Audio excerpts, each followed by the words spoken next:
কেবল কণ্ঠে বাংলা কবিতা ইউটিউব চ্যানেলের ছন্দ শিখুন সহজে শিরোনামের এই কবিতার ছন্দ ও ছন্দের কবিতার আবৃত্তি বিষয়ক আলোচনার নবম পর্বে সকলকে স্বাগত। আমরা বিগত পর্বে অক্ষরবৃত্ত ছন্দের বৈশিষ্ট্য, তার বিভিন্ন নামের সার্থকতা ও এই ছন্দের নানা রূপ ও বৈচিত্র্যের মধ্যে কয়েকটি নিয়ে আলোচনা করেছিলাম। যেমন আমরা আলোচনা করেছি পয়ার, মহাপয়ার, প্রবহমান পয়ার, দিগক্ষরা ছন্দ এবং একাবলী ছন্দ নিয়ে। তারপর আমরা অক্ষরবৃত্ত ছন্দে লেখা কয়েকটি কবিতার ছন্দরূপ নিয়ে পর্যালোচনা করেছি এবং অক্ষরবৃত্ত ছন্দে লেখা কবিতার আবৃত্তিরূপ নির্মাণ প্রসঙ্গে কিছু কথা বলেছি। আমরা অক্ষরবৃত্ত ছন্দ বিষয়ক আলোচনার দ্বিতীয় পর্বে প্রথমে এই ছন্দের রূপ বৈচিত্র্যের বাকি কয়েকটি প্রকার সম্পর্কে, অর্থাৎ অমিত্রাক্ষর ছন্দ, সনেট, গৈরিশ ছন্দ, এগুলি নিয়ে আলোচনা করব। প্রথমেই আসি অমিত্রাক্ষর ছন্দের প্রসঙ্গে। নাটক লিখতে গিয়ে মধুসূদন বীররস প্রকাশের উপযোগী ভাষা খুঁজে পাননি। বাংলা ভাষার এই দীনতা দূর করবার উদ্দেশ্যেই তিনি ইংরেজি ভাষায় ব্যবহৃত ব্ল্যাঙ্ক ভার্সকে বাংলার কাঠামোয় পুরে তার নাম দেন অমিত্রাক্ষর ছন্দ। তিনি বাংলা ভাষায় বহুল প্রচারিত সর্ববিধ ভাব প্রকাশের উপযোগী চতুর্দশাক্ষর পয়ারকে করলেন এর বাহন। তদবধি মধুসূদনের অনুসরণে মিলহীন চতুর্দশাক্ষর পয়ার অমিত্রাক্ষর ছন্দরূপেই পরিচিত হয়ে আসছে। বাংলা ভাষায় পরবর্তীকালে অমিত্রাক্ষর ছন্দের অনুবর্তন ঘটেছে, কখনো কখনো কিছুটা পরিবর্তিত রূপে। মধুসূদন শুধু মিলহীনতাকেই উপজীব্য করে এর প্রবর্তন করেননি, তিনি ছন্দের বন্ধন থেকে ভাবকে মুক্তি দেবার উদ্দেশ্যেই এই কাজে ব্রতী হয়েছিলেন। তার পূর্বের সময় পর্যন্ত চতুর্দশাক্ষর পয়ারের প্রতি চরণের, অর্থাৎ 14 অক্ষরের পর এক নাড়ি এবং 2 চরণের পর 2 নাড়ি, অর্থাৎ পূর্ণচ্ছেদ পড়ত। অর্থাৎ একটা ভাবকে 28 অক্ষরের বন্ধনে আবদ্ধ থাকতে হতো। ফলে কখনো ভাবের হাত পা ছাঁটাই হতো, কখনো বা তার পিঠে কুঁচ চাপিয়ে 28 মাত্রায় আনা হতো।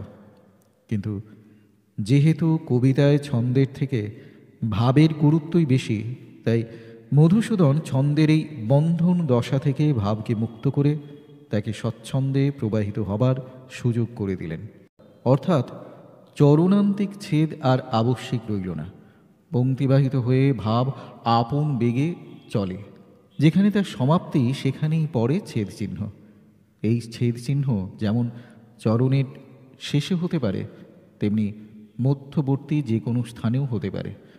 ভাবের এই যে স্বচ্ছন্দ প্রবহমানতা, এইটাই অমিত্রাক্ষর ছন্দের প্রধানতম বৈশিষ্ট্য, মিলহীনতা বা অমিত্রাক্ষর নয়। এই কারণেই অনেকেই একে অমিত্রাক্ষর না বলে প্রবহমান ছন্দ বলে থাকেন। পয়ারের মিল বর্জন করলেই যেমন তা অমিত্রাক্ষর ছন্দে রূপান্তরিত হবে না, তেমনি অমিত্রাক্ষর ছন্দে মিল সংযোজিত হলেও তা প্রাচীন পয়ারের রূপ ধারণ করবে না।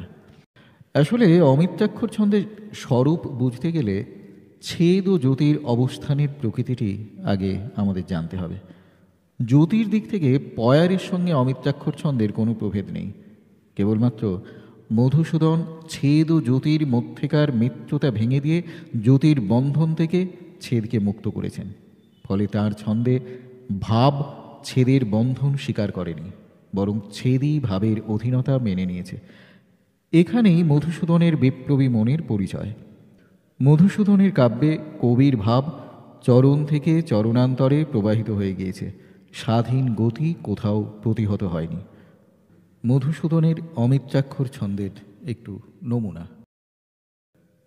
নমি আমি কবিগুরু তব পদাম্বুজে বাল্মীকি, হে ভারতের শিরঃ চূড়ামণি, তব অনুগামী দাস রাজেন্দ্র সঙ্গমে দিন যথা যায় দূর তীর্থ দর্শনে, তব পদচিহ্ন ধ্যান করি দিবানিশি, বসিয়াছে কত যাত্রী যশের মন্দিরে, দমনিয়া ভবদম দুরন্ত সমনে অমর, শ্রীভর্তৃহরি সুরী ভবভূতি শ্রীকণ্ঠ, ভারতে খ্যাত বরপুত্র যিনি ভারতীর কালিদাস সুমধুর ভাষী, মুরারি মুরলীধ্বনি স্বদেশ মুরারি মনোহর, কীর্তিবাস কীর্তিবাস কবি এ বঙ্গের অলঙ্কার। আমরা এখানে প্রতিটি পংক্তি অক্ষরবৃত্ত ছন্দের নিয়ম অনুযায়ী মাপলে দেখব যে দুটি করে পর্ব নিয়ে তৈরি। প্রথম পর্বটি ৮ মাত্রার এবং পরের পর্বটি ৬ মাত্রার। মধুসূদন যে পয়ার ভিত্তিক অমিত্রাক্ষর ছন্দ রচনা করেছেন তাকে যথার্থভাবে বলা চলে প্রবহমান অমিত্রাক্ষর ছন্দ। বাংলা কাব্যে মধুসূদন অমিত্রাক্ষর ছন্দ প্রবর্তিত করার পর বহু কবি এই ছন্দে কাব্য রচনার চেষ্টা করেছেন। যেমন হেমচন্দ্র বন্দ্যোপাধ্যায়, তিনি মধুসূদনের অমিত্রাক্ষর ছন্দকে তার বৃত্ত সংহার কাব্যের জায়গায় জায়গায় ব্যবহার করেছেন। যদিও হেমচন্দ্র অমিত্রাক্ষর ছন্দের আসল স্বরূপটি বুঝতে পারেননি। তিনি অমিত্রাক্ষর ছন্দ সৃষ্টি করতে গিয়ে মধুসূদনকে যতটা না অনুসরণ করেছেন তার চেয়ে বেশি করেছেন সংস্কৃত শ্লোক রচনার পদ্ধতিকে। হেমচন্দ্রের অমিত্রাক্ষর ছন্দের একটু নমুনা।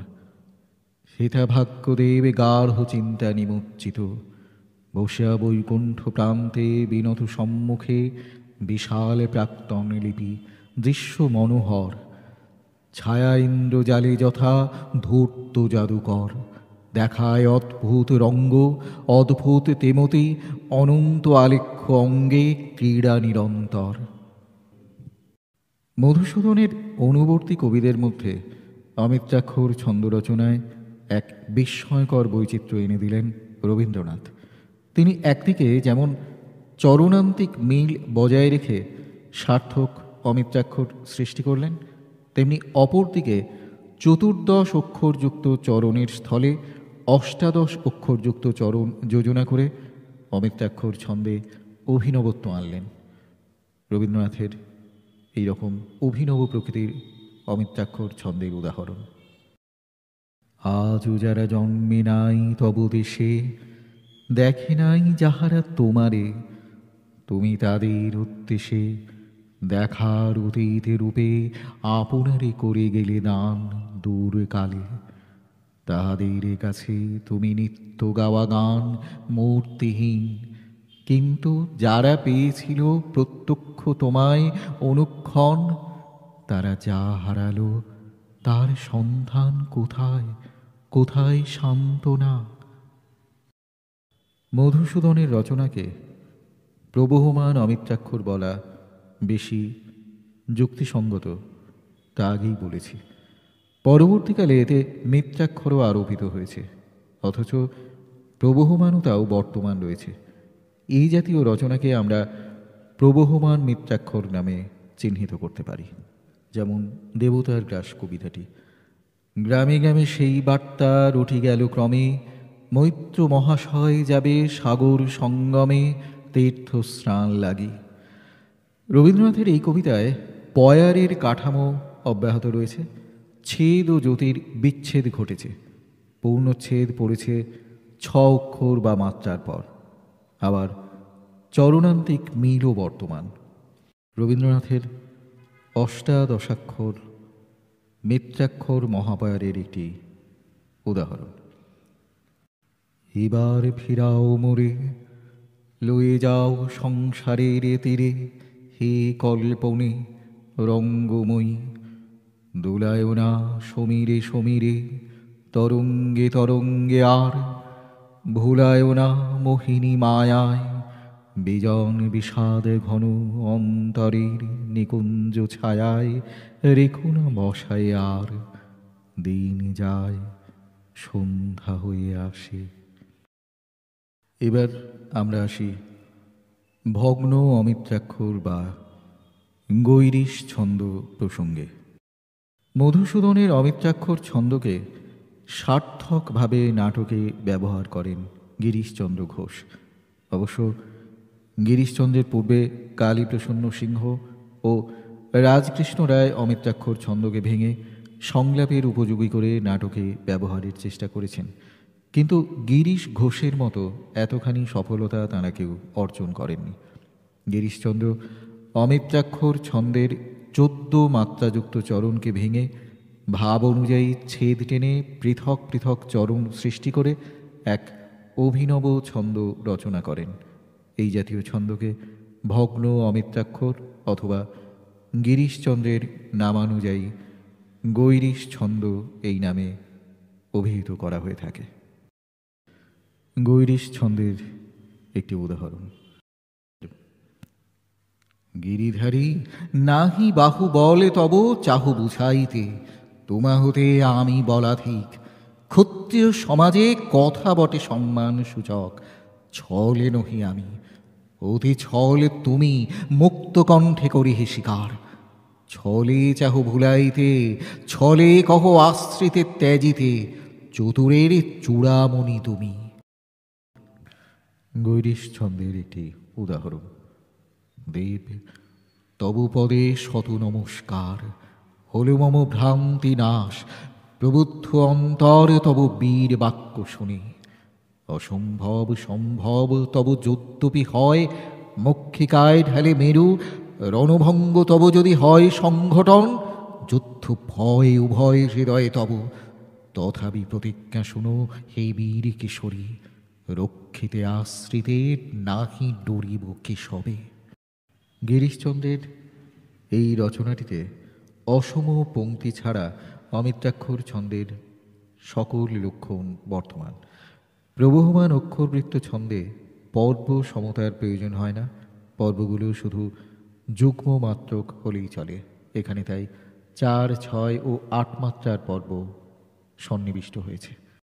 গৈরিশ ছন্দের বৈশিষ্ট্য বিষয়ে সুধীভূষণ ভট্টাচার্য মন্তব্য করেছেন, এই ছন্দভঙ্গি পৌরাণিক নাটকের ভক্তিভাব ও আবেগময়তার উপযুক্ত বাহন। সাধু ভাষা সহযোগে এই ছন্দ অপূর্ব নাটকীয় রস সৃষ্টি করিতে সক্ষম হয়। পৌরাণিক নাটকের পরিবেশ অবাস্তব ও অতিলৌকিক চরিত্রে ও ক্রিয়ায় পরিপূর্ণ, সেজন্য পুরাতন গন্ধি ভাষায় রচিত এই উদাত্ত ছন্দভঙ্গি পৌরাণিক নাটকে এতখানি সাফল্য লাভ করিয়াছিল। পরবর্তীকালে বাংলায় রচিত অজস্র ঐতিহাসিক ও পৌরাণিক যাত্রাপালা এই গৈরিশ ছন্দে লেখা হয়েছে। এবার আমরা অক্ষরবৃত্ত ছন্দের একটি মূল রূপবৈচিত্র্য সনেটের প্রসঙ্গে আসব। সনেটের জন্ম ইতিহাস অস্পষ্ট, তবে অনুমান ইতালিতেই সনেটের প্রথম জন্ম হয়েছিল।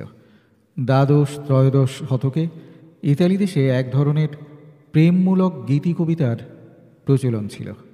সম্ভবত তা থেকেই ইতালীয় কবি পেত্রার্ক চতুর্দশ শতকে প্রথম সনেট রচনার প্রেরণা পান।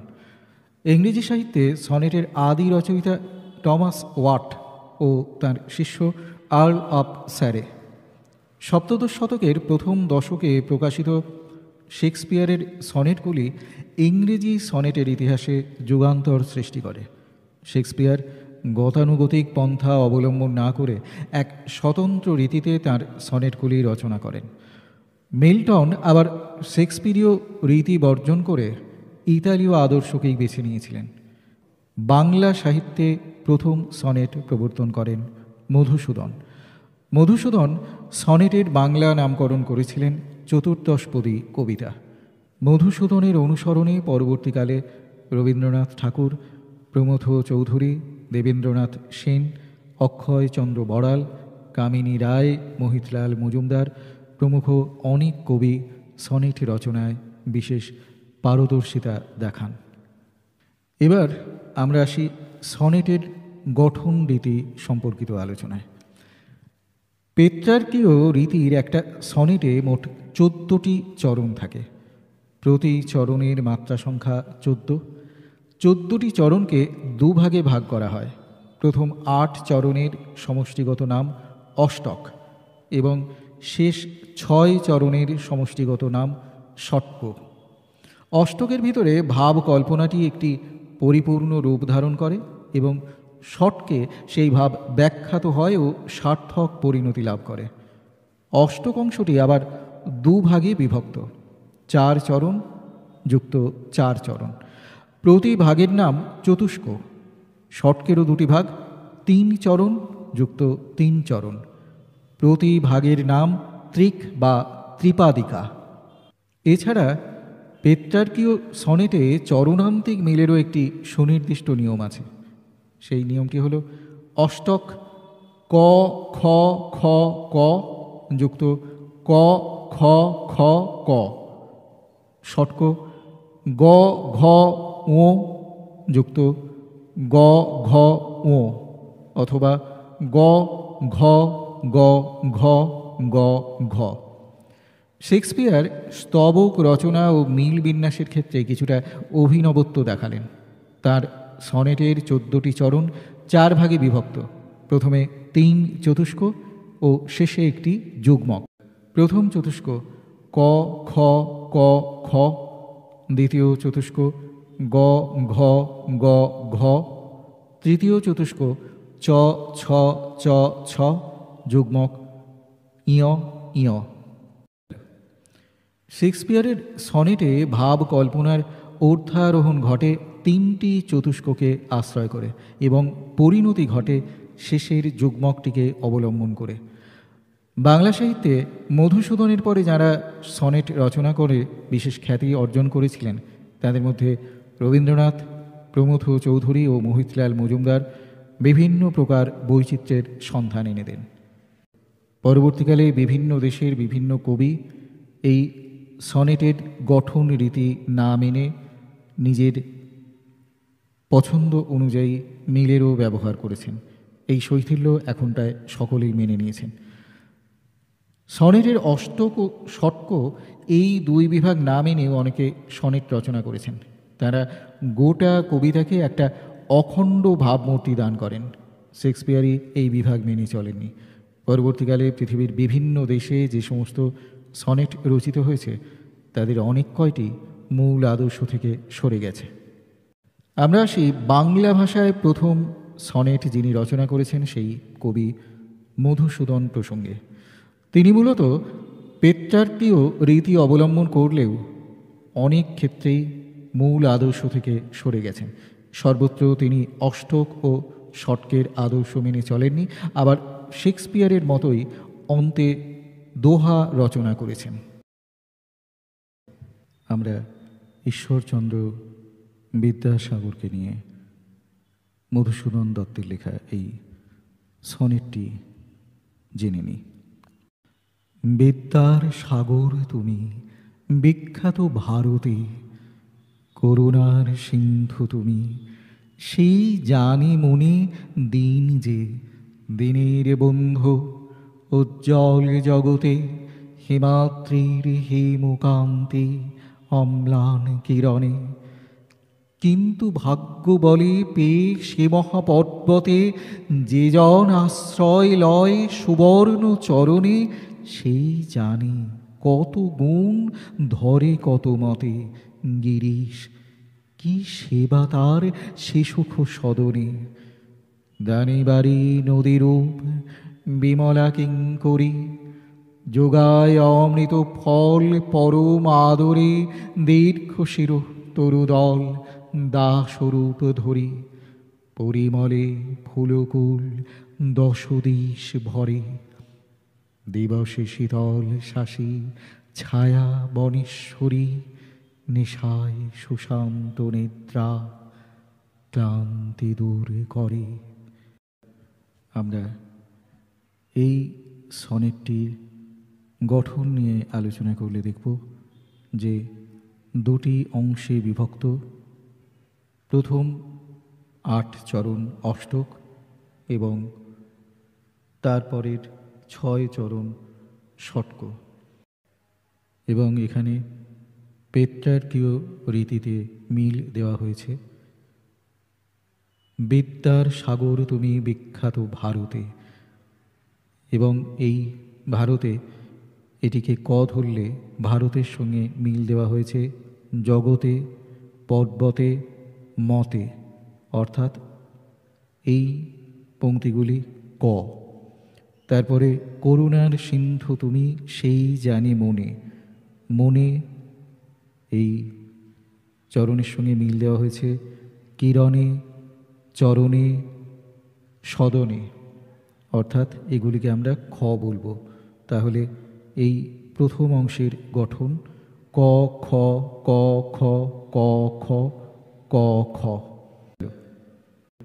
পরের স্তবকের মিল দেওয়া হয়েছে কিঙ্করীর সঙ্গে ধরি এবং বনেশ্বরী। এই পংক্তিগুলোকে আমরা গ ধরলে, বাকি মিল দেওয়া হয়েছে পরম আদরে, তার সঙ্গে দশদেশ ভরে এবং ক্লান্তি দূর করে। এই পংক্তিগুলোকে আমরা যদি ঘ ধরি তাহলে আমরা দেখব গ ঘ গ ঘ গ ঘ, এইভাবে মিল দেওয়া হয়েছে। এখানে আমরা লক্ষ্য করলে দেখব অমিত্রাক্ষর ছন্দের প্রবর্তক মধুসূদন কিন্তু মেত্রাক্ষর প্রবহমানতা বজায় রেখেছেন। মধুসূদন শতাধিক সনেট রচনা করেন। মধুসূদনের পর অক্ষয় বড়াল এবং দেবেন্দ্রনাথ সেন সনেট রচনায় কৃতিত্ব দেখান। এবার আসি রবীন্দ্রনাথের কথায়। রবীন্দ্রনাথ 250 বেশি সনেট রচনা করেছেন।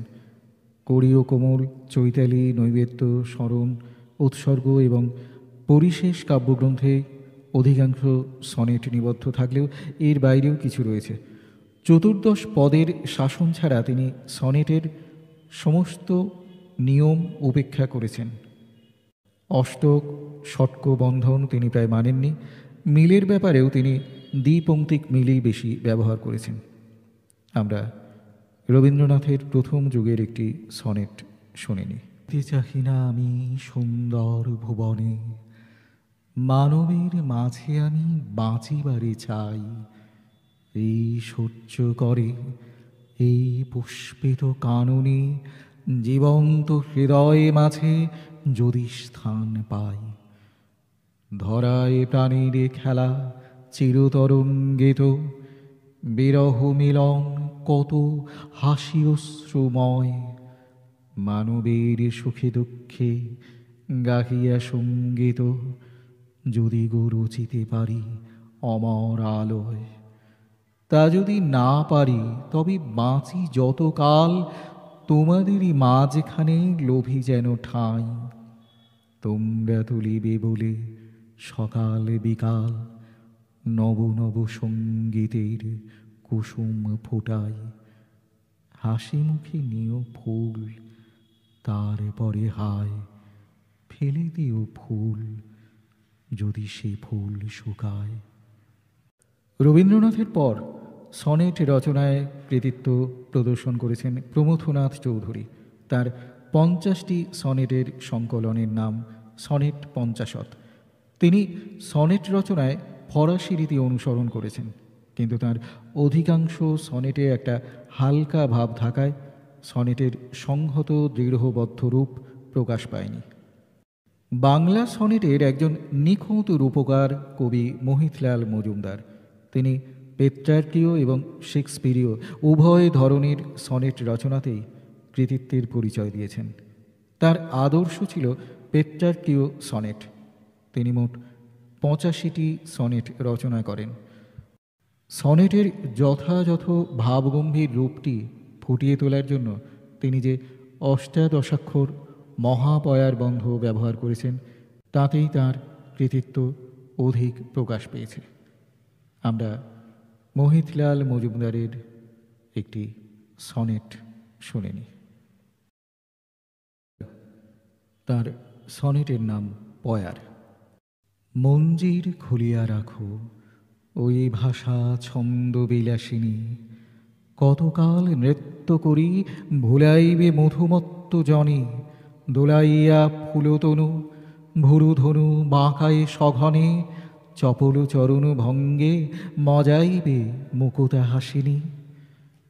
আনুবিনা সপ্তস্বরা স্বর্ণতন্ত্রে তন্দ্রা বিনাশিনী, উদার উদাত্ত গীতি গাও বসি হৃদে পদ্মাসনে, যে বাণী আকাশে ওঠে শিখা যার হোম হুতাসনে, পশে পুনু রসাতলে মানুষের মর্ম নিবাসিনী। করে উচ্চ শঙ্খধ্বনি এনেছিল শ্রীমধুসূদন, পয়ারের মুক্ত ধারা এ বঙ্গের কপিল আশ্রমে। বলাকার মুক্তপক্ষ গতিভঙ্গি ধরিয়া নূতন, পশিল সে মহাহর্ষে সঙ্গীতের সাগর সঙ্গমে। এখনো শুনিব শুধু নির্ঝরের নূপুর নিক্কণ, কোথায় জাহ্নবী ধারা কুলেজার দেবতারা ভ্রমে।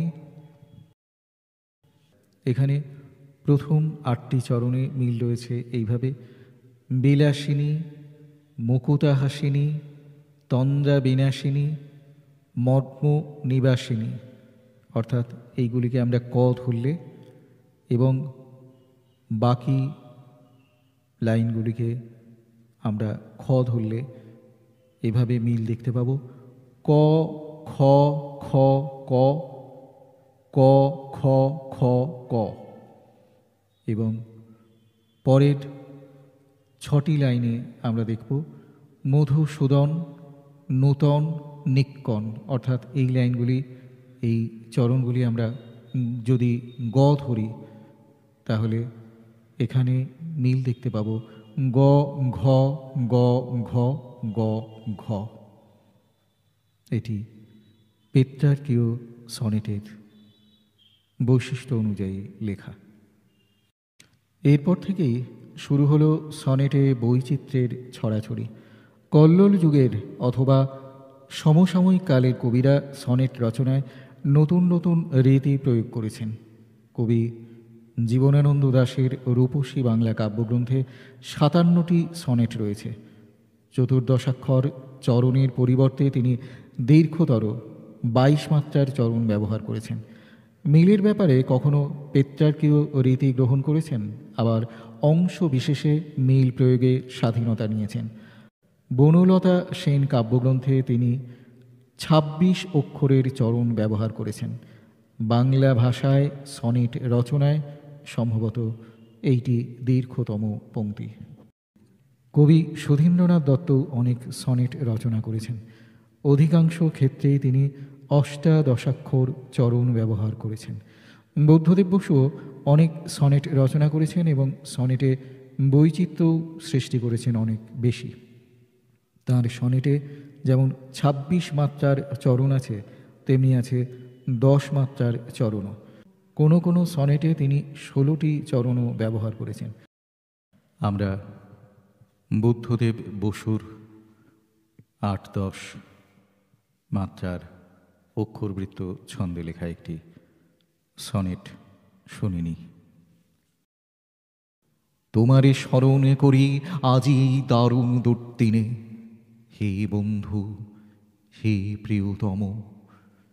সভ্যতার শ্মশান শয্যায় সংক্রমিত মহামারী মানুষের মর্মেও মজ্জায়, প্রাণলক্ষ্মী নির্বাসিতা।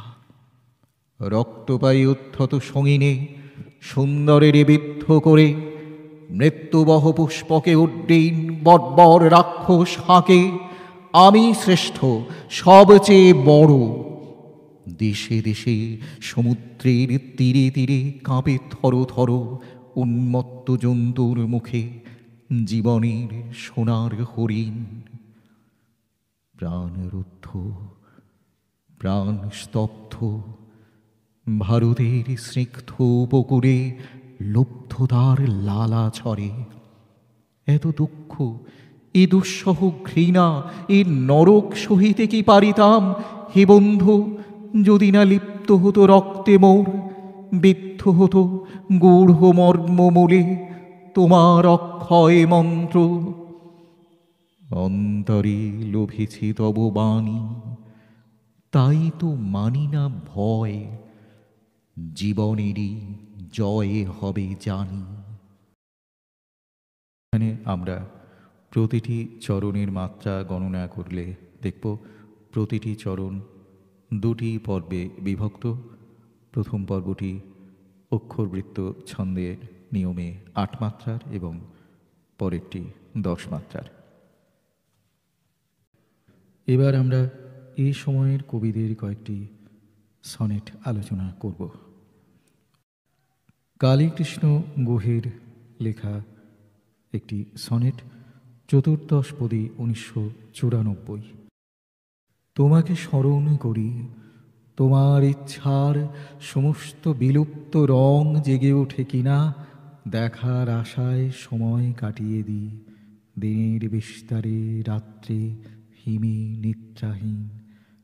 আবার শরৎ এলো, শুভ্রতার দেখা পেয়ে গেল একে একে নিরন্ন মানুষ।